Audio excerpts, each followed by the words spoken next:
And welcome back to our Book Talk segment of the program today. We're glad to have you with us and glad to have our guest on today. It's a man I've known for several years now. Actually, we worked together in a sense because he played football and I called the games. But his story is really a great story, and he's written a book about it called The Golden Gladiator, the true story of the oldest American football players' return to the gridiron and glory. And we're joined today by a good friend of mine, Michael Lynch, who played for a team called the Sarasota Millionaires, also the Bradenton Gladiators, and I had the pleasure of being with the Millionaires for about 10 seasons, doing their broadcasts on both radio and online, and got to know Michael a bit on our long bus trips as we traveled all around the state of Florida playing games. And Michael joined us on the telephone for a few minutes to talk about his book, which just came out. And Michael, great to have a chance to chat with you a little bit on the radio. I know we talked about doing this a long time ago on our bus trip, but we finally get to do it tonight.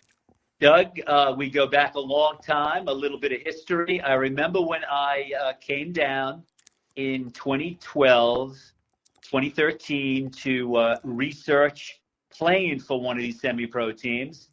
And, your name would come up on the website for the Sarasota Millionaires. And I followed you for about a year as I prepared. You're the one. Hearing about you talking about, Calvin Williams and the Sarasota Millionaires and Coach Givens. And then the following year, I had the great pleasure of being a part of the team, and I'll never forget it. Yeah, I believe I remember when you came in for one of those early practices. I think that was the year that you were kind of scouting it out. I remember you came in. I think you had your camera with you, and you were just talking to some of the players and some of the coaches. And again, I should tell the audience, in the title of the book says the oldest American football player. You were at that time, 63? Yes. What happened is I saw my nephew play in a high school all-star game the summer of 2012. I got on the field and had an epiphany. I said, I got to get back on the football field. I was 62 then, so by the time I got down to Sarasota that winter, it was obviously the winter of 2013. The Millionaires had their first game that January.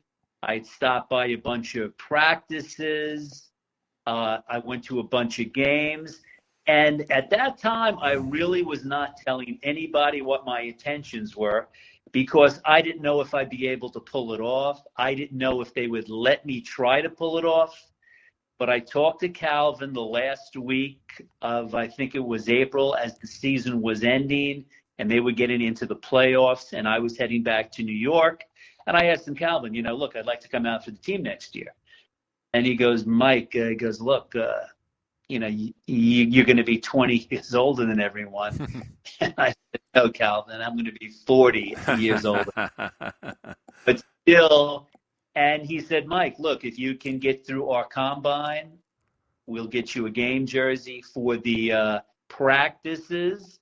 If you can get through the practices, we'll let you play. And it all worked out for me, Doug, and I will always be indebted to Calvin, his wife Betsy, and Coach Given and Coach Thad and Coach Rick and all those guys, and my teammates for just accepting me. And it was just some of the best 4 years of my life. I should just give a little brief background for the people not aware of what the Millionaires were. It was they call it semi-pro, but really kind of a minor league football organization. I got involved back in 2000, I believe it was 2005 or 6, the first year that they had it. Somebody that we knew at the radio station, one of our engineers, heard about it, and he brought Calvin in to talk to our GM at the time, and I was there, and the GM came out and said, we're going to make a deal to do the games on the radio with this organization, and would you be interested? I said, sure. So that's how I got involved. So the first couple of years, we actually did those games on the radio. And like you talk about in the book, Mike, it's really one of the best minor league or semi-pro, even though the players aren't paid, organizations in the country. I think the talent level, I would say, probably Division II college level football. You probably know better than me. You played in Division I, but that level, a lot of great players that played in high school ball. Maybe some players that maybe played years ago and they couldn't go to college, or other players that maybe had some troubles. But it was that kind of program to give guys a second chance. So just to give a background on what that league was all about. Correct. Look, so back in the 70s, after East Carolina, I played there. I played semi-pro football on Long Island with the Long Island Eagles. They had two teams, Huntington Giants, Long Island Eagles. Right. Had about 12 teams in the league. I think they may have paid one or two people back in the day, but that being said, most people play for the love of it. It's very good competition, even in those days, but the competition in this league was just mind-blowing, especially, I think the Millionaires made it to a couple of finals. Made it two final championship games, right? We played them at the Citrus Bowl at that time. Correct. In Orlando. We lost both of them, I think, correct? Right. We did, yes. Right, and the team I think that beat them were the Miami Bulls, who I think the Orlando Rage was one, and Miami Bulls was the other. Right. Right, and we played those teams each twice a year. We didn't play the Bulls with the Millionaires, but the Miami Bulls were considered the best team in the country for about 4 or 5 years. Right, and they were just a powerful team. But, even on the Millionaires, we had Mike Ford. We had 7 or 8 of our players. Arthur Jeffries played with Tennessee. Probably 8 or 9 of us played Division I football. And a bunch of guys could have played Division I, but, could not get into school, maybe lacked the discipline. Right. But the competition was, fast and furious. Great, great league and great competition. Yeah, what made it great and kind of fun for me, obviously doing the games, that's fun. We enjoyed that. But really the program that Calvin put together with his wife, Bethsaida, and I guess the whole league in general. But I think the Millionaires were probably the leaders of this, just kind of giving guys a chance. And again, most of the players came from like the Newtown area of Sarasota, which is the black neighborhood, and a lot of those guys, obviously, some of them had some troubles off the field. We won't get into what they were, but maybe they didn't, like you said, apply themselves during their high school years, but they had the football talent. And this program kind of kept these guys, at least give them some kind of discipline, 2 days a week for practice and then during the game. So I think it helped a lot of guys. I think it did. Calvin mentioned he mentioned that to me one of the first times I talked to him. That was the reason he, had the team. He wanted to give back to the community. And look, it is a lot of work running these teams. I mean, it is just, transportation to and from the games, procuring practice facilities, uniforms for 70, 80 football players, 2 sets, 3 sets of uniforms sometimes, paying for referees. And, for us, we come, we practice, we head home.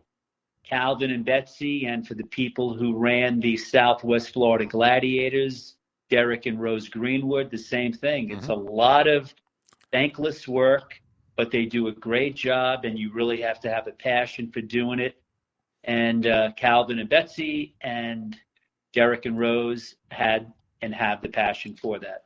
Yeah, it was just a great experience for me, Doug, and I'm just, look, when I did this, I never thought I would put any of this down on paper, but as I thought I'd play 1 year and that'd be that.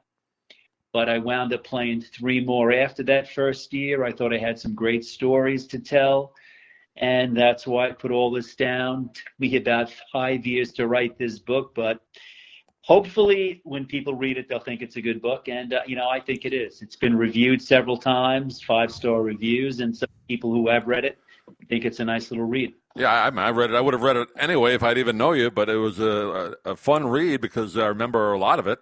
Some of it, when you went on to the Gladiators, I didn't know those stories because we didn't get to do those games later on. But just being part of that franchise, and I should mention again, Michael is in the Guinness Book of Records, I believe, for being the oldest football player, right? I think you got the official designation for that?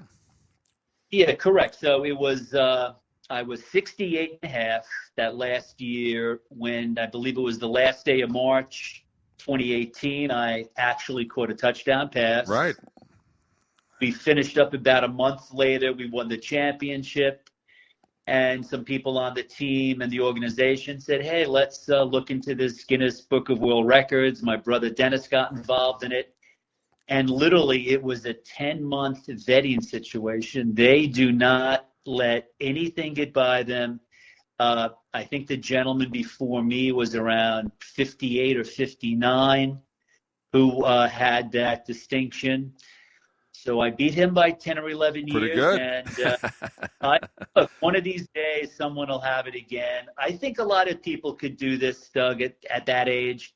But you have to really love doing it. And I loved every second I loved the drives up to practice, the 2 hours of practice. I was the first one there, the last one to leave. Just the players, the coaches, everyone embraced me every second of the day for literally 4 years. And it was just a great 4 years. And I hope some of the stories in the book reflect that, which I think, I do. I remember when I first met you, and again, when I saw you on the practice field, I didn't realize you were the age you were. I thought you were about 15 years younger. So you didn't look it then. I'm guessing you still don't look it today. So God bless you for that. I do not. I am 70. I'll be 73 in October. I just came from the track, an hour and a half. I do, I work out about 5 times a week. But look, I don't work out 3-4 hours a day. I eat well. I do party sometimes. Love a cocktail. But it's all about just, I think, good genetics and, just taking care of yourself. I know you tell stories in the book about, the practices and the games and the other players on the field, a great respect they had for you, but none of them really, let you off the hook. I mean, they'd give you a shot or two, and you gave them a shot or two, right? I mean, that's just part of football. Yeah. It was, even Marvin says in one of the videos that they did, I get out, when I got out there, it was, look, I'm here to play football. When I put the helmet on, I looked like every one of the teammates, and I just did whatever they had to do in practice. And just, look, I knew my best football days were in the rearview mirror, back 30 or 40 years ago. My intention when I started doing this was just to get back in a game jersey on a football team, whether I played 1 second or not.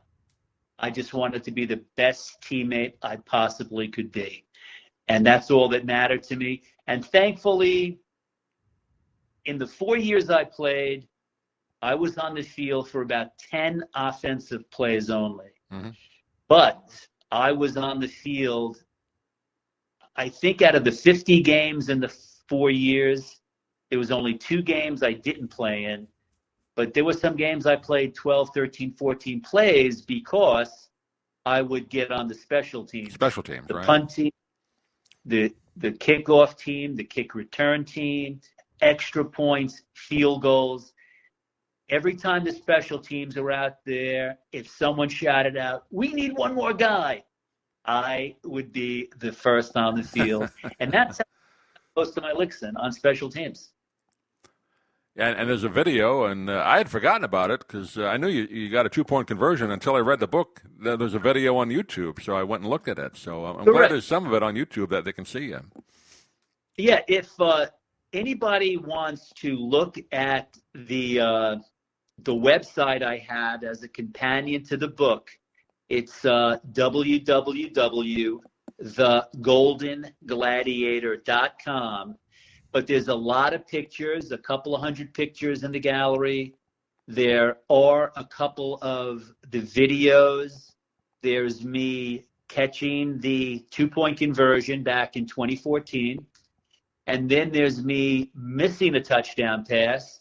Doug, I was open, and the quarterback overthrew me. But the following week is the week that it was our last game. They got me out there, and I got open, and the quarterback hit me for a touchdown pass in the end zone. Yeah.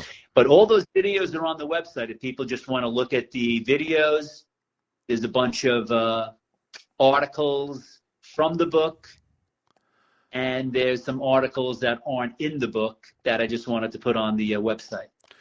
Michael Lynch is our guest. Again, the name of the book is The Golden Gladiator, the true story of the oldest American football player's return to the gridiron and glory. And I guess we mentioned, you played high school ball in Long Island. You and I are both fellow Long Islanders. You were from Suffolk County. I was from Nassau County. But Long Island is a great football area. I got to cover some high school football up there before I moved down here. Not quite as, I guess, popular with the public as Friday Night Lights here in Florida, and of course Texas even more popular. But it had a great. There was a great high school football quality, I guess, back then. I should say, right? I mean, it was good quality football players. Right. So when I played back in the late 60s, my two varsity seasons were 65 and 66. Bayshore used to play a team called Amityville. Sure. And yes, it is Amityville from the Amityville Horror. That is the same team. But there was one of the big players on Amityville was John Nyland, who played with the Dallas Cowboys for about 12 years. Boomer Esiason came out of East Islip, which is two towns. Vinny Testaverde out of your area around Floral Park, Sewanaka. And we used to have, our stadium held around 2,000 people, but we would have around 3,000 people at the games. There would be people lined up along Sunrise Highway, along the other side of the field where we didn't have bleachers. My junior year, we were 7-1. We lost one game by 1 point. There were no playoffs in New York in those days, very strangely. But my senior year, we went undefeated, had a great team, and the stadium was packed. But these days, it seems like football has lost its allure on Long Island. There's a couple of good teams on the island, obviously, as there always are, and they have good followings. But, at Bayshore High School, there's like 400 or 500 people at the games these days. Yeah, it's kind of sad when you see that. Yes, as opposed to here, Riverview, Manatee, Venice, right down the block is the best high school team in the state. Venice won the states last year. They won it a couple of years ago. Manatee has been in the top 10 of high school football teams in the country several times in the last 15, 20 years. And my girlfriend lives in Dallas, and it's just amazing the size of these high school stadiums in these towns. Allen and Prosper have 20,000 seat football stadiums. Right. Those stadiums cost $25 to $30 million each. This is for high school. Highland Park, a really renowned high school football program, shoots out 150 kids. They have 70 seniors on their high school football team. But how it is up and down, all over Texas. And as a matter of fact, Doug, that's one of the places where I'm going to start my advertising, because I really haven't marketed the book yet. But I will be in 5 football programs in Texas, and I will be advertising here with Riverview High School, during their football season. Great. Yeah, I know we talked a little bit earlier about what you're going to do in Texas, so good luck with that. I'm sure that's going to be a big opportunity for the book. Yeah, I think it will be. I'm going to have full-page ads in those programs, and Riverview does not have a football media program, but they have all kinds of advertising venues, some A-frames where you put banners on. And we're even talking about doing a fundraiser with the book. And I'm talking to some of the high schools in Texas about that also. Great. Yeah, look, it's a self-published book. So it's up to me. It was up to me to write it, edit it, do the cover, get it as perfect as I could. And now it's also up to me to get it out there and market it. Yeah, no, great job on the cover. Picture of Michael in his uniform, the Gladiator uniform on here. You got a picture of the Roman Coliseum, and you got some a picture of you blocking, looks like 3 or 4 Miami Bulls, trying to hold them back. And it's because all those Miami Bulls are, I talk to them on Facebook all the time. the one guy I'm engaging on that front cover is Zederick Gardner, who's just a great guy. On the back is Adley Trivoli, another great guy. And, I've stayed in touch with a lot of those bulls, on Facebook, as I do a lot of my opponents. I got to ask you, Mike, I never played, contact football. We played whatever we played as kids, touch football or a little bit of, semi-tackle football, but never having played organized football. And obviously I know it's a bang-up sport. You get knocked around. Did your body feel a lot different? I mean, I'm sure it did feel a little different going back in at 62, 63. Or was it worse than you thought, or what you thought was going to happen? Well, that's how you felt. So, Doug, this is the very, it's kind of like, it's kind of hard to explain, but this is exactly how it was. Football is really 90% conditioning, learning your playbook, obviously, and, 5-10%, some pretty heavy hitting contact. The first couple of times I got hit, it almost felt good because you have the adrenaline flowing and you're ready for it. I played 16 years of organized football, 4 in high school, 5 in college, and 7 in semi-pro. 3 years in New York and 4 years up here. As old as I was, it was never like devastating hits. And let me just say this, I just didn't get hit that hard. I mean, sometimes, you're always one hit away from being knocked out of the game. Right. I mean, I engaged maybe, I was on the field for maybe 250 plays, probably got hit 125 times. Thankfully, none that were just debilitating. I had many a bruise on my body, and some of those bruises are pictured on the website. There are pictures of. But at the end of the day, Doug, I was sore after the games, obviously, after all the practices. But at this age, I'm sore a lot, even after working out. But it was well worth it. And I'm just glad I didn't have any long-lasting injuries from it. I really had no concussions from ever playing football, thankfully. And it really worked out. That's why at the end of 4 years, I thought it was time to say, okay, you played 4 years, you won 2 championships, you won that championship your last year. It was time for me to say goodbye to the game for the second time. Yeah, I got the chance to call one of those championship games because it was fun for me because a lot of the millionaire players were on that Gladiator team. We did it over in Daytona Beach, remember? Well, of course you remember. You were there.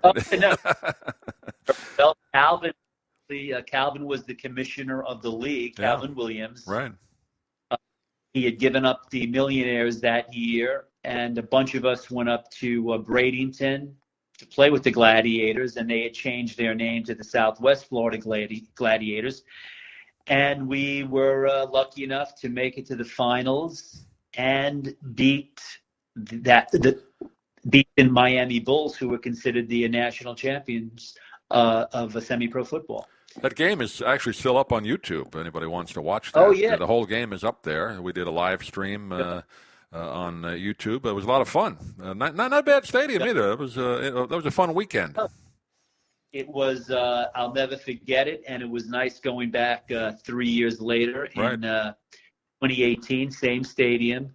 And I have been by that stadium, Doug, 2 different times. When I drove down to Florida 5 years ago, I exited Daytona. Yeah.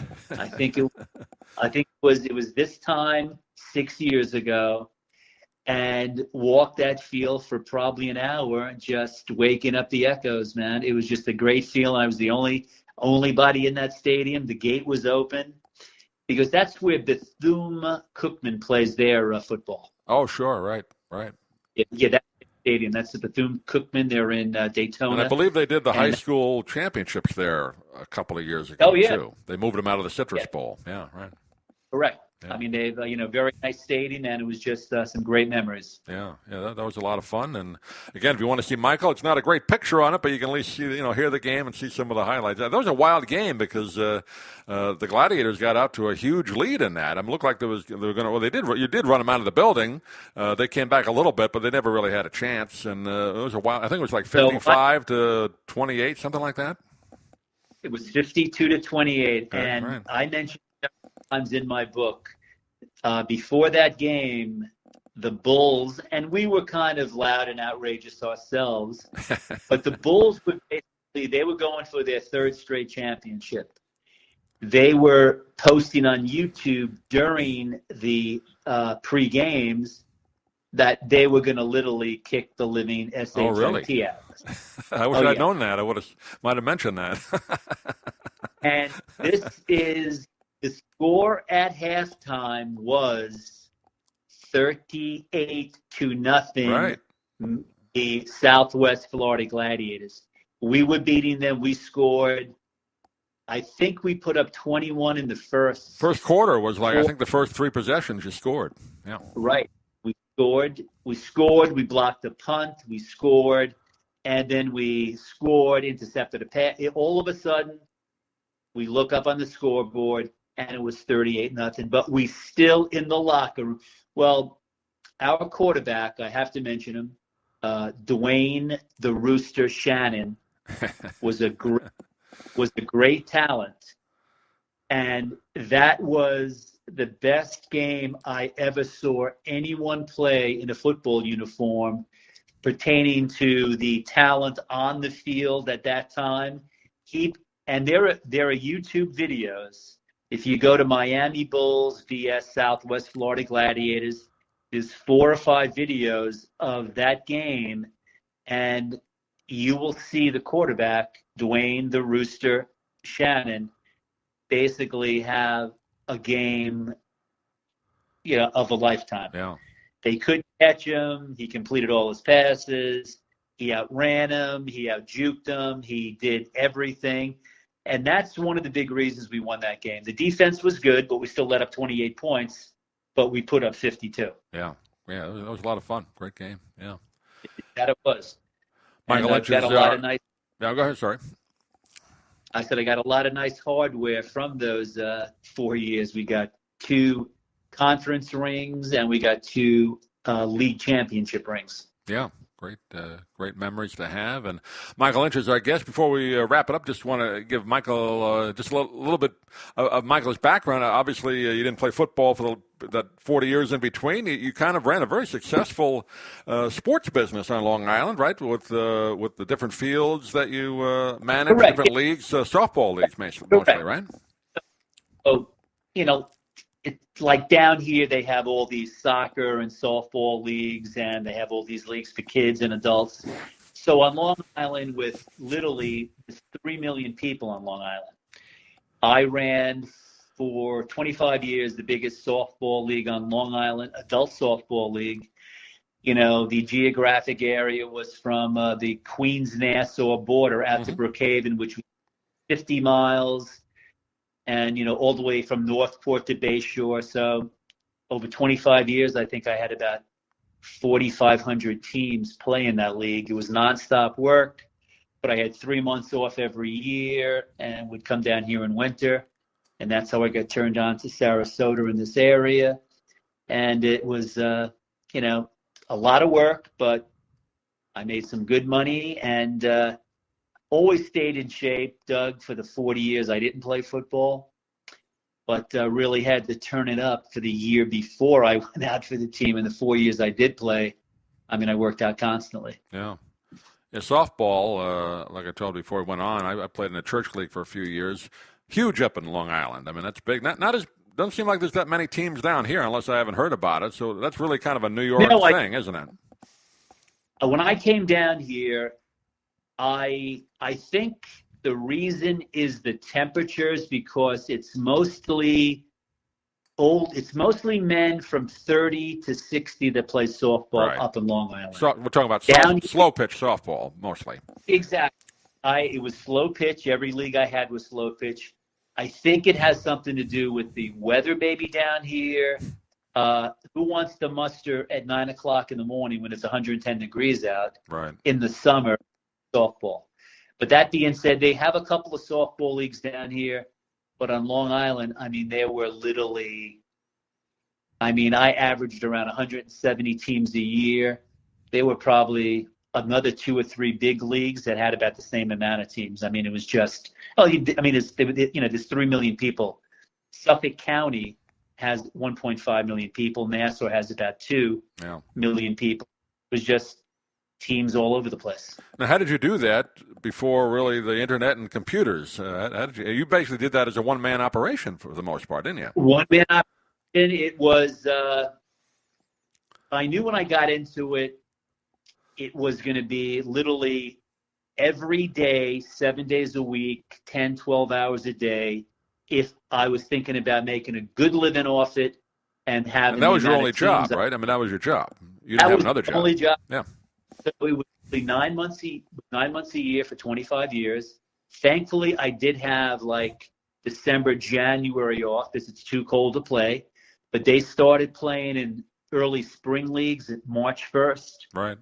The leagues would start in May, and then they'd have fall, what they call snowflake leagues, which started in September and ran until just about Thanksgiving. So a lot of work for the 9 months, but 2 to 3 months off. Worked it, had a great time doing it. But to this day, I still do not know how I did it. Because the internet came around, by 2000, all the leagues had to have their websites and things like that. I would literally, from 92 to 2000, I would write newsletters for each team, each division. I think I had 30 divisions.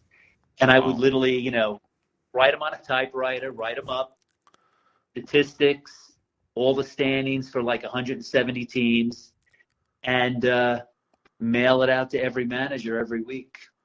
So it was a lot of work, working on the fields, making the schedules. I assigned the umpires. But look, it was a lot of work, but it was some very good money. Yeah. No, that's a great sounds like it was when I read I know you did that when we talked, a long time ago, but I didn't realize the depth of it till I read the book, how much you did. I thought maybe you were part of a staff, but you were the staff. Oh, no. To me, it was like I tried to have a couple of people make some schedules for me once. It didn't work out. I had some people try to do deals for me. It didn't work out. I said, man, the only way to do it is do it yourself. Knock it out. And it worked out well. 25 years. I don't know how I did it, but I did.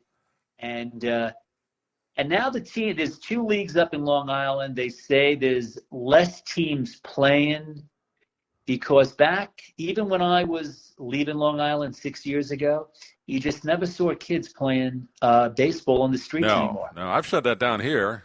You don't see any down here. Yeah. Pickup baseball, stickball. You probably played stickball even in Suffolk, right? Against the schoolyard wall. Nobody does that down here. No, it's just, I was born in New York City, and before we moved out to Long Island, I remember playing the stickball when I was 6 and 7 in the streets of Greenwich Village. You played the real stickball, the sewer stickball. Yeah, we played against the schoolyard, the little box on the wall. Yeah. Right. We played that when I got out to Long Island too. Exactly. They paint the box on the school wall. Two-man stickball you could play that way. Automatics. Yeah. Right. That's how a lot of pitchers got. Because as you know, Doug, these days when we grew up watching the Yankees or the Mets, those starting pitchers usually win 7-8 innings. At least. These days, you're right. I think that's how they built their arm up, was playing stickball and wiffle ball and doing all kinds of things. Yeah. Yeah, you and I you had the chance to see some of the great Yankee teams of the early 60s as a kid. I didn't get into baseball till just about 69, and of course I've never seen a better pitcher than Tom Seaver. I think you probably would agree with that as a New Yorker. We got to see some great baseball in New York. Well, yeah, I saw it. Look, I grew up watching Madeline Maris. I was 9 years old, and in 60 and 61, 9 and 10. So we saw that whole home run. And what's nice about watching the Yankees, and I don't watch as many games, but it's nice watching Judge, right? who might beat Maris legitimately without McGuire and Bonds Without and the artificial Sosa, help, let's say. without Right? the Jews. Yeah. Look, they did what they did. I mean, it seems like a lot of them are pretty contrite about it these days, but it is what it is. But let's hope Judge beats it, and he'll do it legitimately. Interesting, though, it's a salary year. I mean, a lot of people say, well, how come he couldn't have done this, 2 Well, or 3 years ago? I put Brian Cashman is going, oh my God, why didn't we sign this guy in spring? Because, I mean, the money he's going to command is going to be just unbelievable. Oh, yeah. But look, the Yankees have it. Come on, let's go.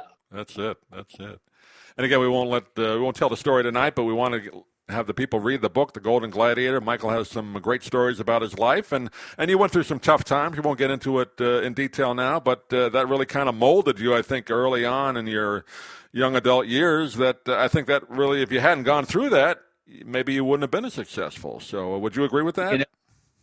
Doug, I do, and that's why I mentioned, stories about Billy Cannon, the former LSU Heisman Trophy winner, great running back, played in the pros for 10 years, and a lot of people in this generation may not know about Billy. But Billy was a Heisman Trophy winner, a terror at LSU, and went on to become a dentist when he got out of playing pro football, but got caught counterfeiting money. Did federal time. He was actually inducted into the College Football Hall of Fame, and they rescinded that honor because he was arrested and locked up. Wow.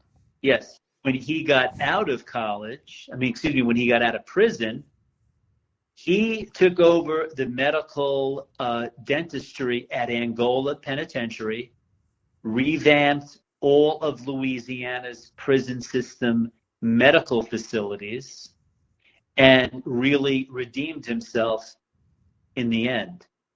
And the college football re-elected him into the Hall of Fame. And he is the only player ever elected twice into the College Football Hall of Fame, because the first was But yeah, so I ran into some trouble when I was in college.